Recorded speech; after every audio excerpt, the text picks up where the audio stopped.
ওরে, কেউ আমাকে ঘরে তোললা, বাইরে প্রচন্ড ঠান্ডা। আর তোরা আমাকে চ্যাংদোলা করে ফেলে কোথায় গেলি? খালি গায়ে এই কনকনে শীতে তোদের কোনো জ্ঞানাক্কেল নেই নাকি? একটা করে তো সোয়েটার টুপি আমাকে আর আমার ময়ূরকে পরিয়ে আনতে পারতিস নাকি? দেখ, আমার সাথে আমার ময়ূরটাও কেমন ঠান্ডায় কাঁপছে। তোরা সবকটা হলো কিপ্টের দল। তোরা আমাকে এখানে কেন ফেলেছিস? কি ভেবেছিস জানি না নাকি? ওসব ছেলে টেলে কিছুই নয়, বন্ধুর পকেট কেটে ঝেড়ে খাওয়ার ধান্দা। আর আমি শুধু একটা মাধ্যম। আর এটা কি ধরনের প্রথা? একটা কথা জিজ্ঞাসা করি, তোদের কি মনে হয় আমি ছেলের ফ্যাক্টরি? আর তোরা কি কার্তিক মাস এসে গেলেই ছেলে ডেলিভারি সেন্টার খুলিস নাকি? আমি হলাম দেব সেনাপতি, আমি যুদ্ধের দেবতা। আর আমাকে তোরা কি বানালি? ছেলে ডেলিভারি সেন্টারের হেড।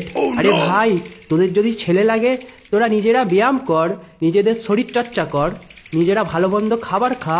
দেখ, একটা এক্সাম্পল দিই, না পড়ে সরস্বতী ঠাকুরকে ডেকে তারা কখনো পরীক্ষায় পাস করতে পারে না। পরীক্ষায় পাস করার জন্য পড়তে হয়, বুঝলি?